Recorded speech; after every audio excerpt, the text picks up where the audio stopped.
ಇದು ಒಂದು ಬುಧವಾರದ mini vlog ಆಗಿರುತ್ತೆ. ಮಧ್ಯಾಹ್ನದ ವ್ಲಾಗ್ನ ಮಾಡ್ತಾಯಿದ್ದೀನಿ. ಆ್ಯಕ್ಚುಲಿ ಇವತ್ತು ನಂಗೆ ಸ್ವಲ್ಪ ಹುಷಾರಿಲ್ಲದ ಕಾರಣ ಮಾಮ ಮತ್ತು ಅಜ್ಜಿ ಇಬ್ಬರು ಸೇರಿ ಅಡುಗೆನ ಮಾಡ್ತಾಯಿದ್ರು. ಅವ್ರು ಅಡುಗೆ ಮಾಡ್ತಿದ್ರು, ನಾನು ಪಾಪುನ ನೋಡ್ಕೋತಿದ್ದೆ. ಅವಳಂತೂ ಈ ನಡುವೆ ತುಂಬಾ ತೀಟೆ ಆಗಿಬಿಟ್ಟಿದ್ದಾಳೆ, ನೋಡ್ತಾ ಇರ್ಬೋದು. ಆಯಿತು, ಅದೆಲ್ಲ ಮುಗಿಸಿದ್ಮೇಲೆ ನಮ್ಮ ಮನೇಲಿ ಇವತ್ತು ಬಂದು ಕೈಮಾ ಸಾಂಬಾರು ಮಾಡಿದರು.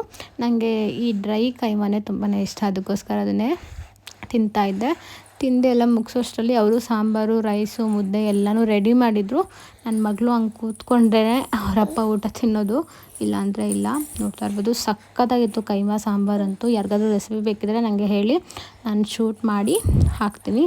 ಓಕೆ, ಮುದ್ದೆ, ಕೈಮಾ ಸಾರು, ಈರುಳ್ಳಿ ತಿಂತಾಯಿದ್ದೆ, ಸಕ್ಕತ್ತಾಗಿತ್ತು. ಓಕೆ, ಊಟ ಎಲ್ಲ ಮುಗಿಸಿ ನಮ್ಮ ಯಜಮಾನ್ರು ಕೂಡ ಸ್ವಲ್ಪ ಮಲ್ಕೊಳಕ್ಕೆ ಬಂದರು. ಹಾಗೆ ತಲೆ ಕೂಡ ಮಸಾಜ್ ಮಾಡ್ತಿದ್ದೆ. ಹಾಗೆ ಇನ್ಸ್ಟಾಗ್ರಾಮಲ್ಲಿ ಮತ್ತು ಯೂಟ್ಯೂಬಲ್ಲಿ ತುಂಬಾ ಸಪೋರ್ಟ್ ಮಾಡ್ತಿದ್ದೀರಾ, ತುಂಬಾ ಥ್ಯಾಂಕ್ಸ್.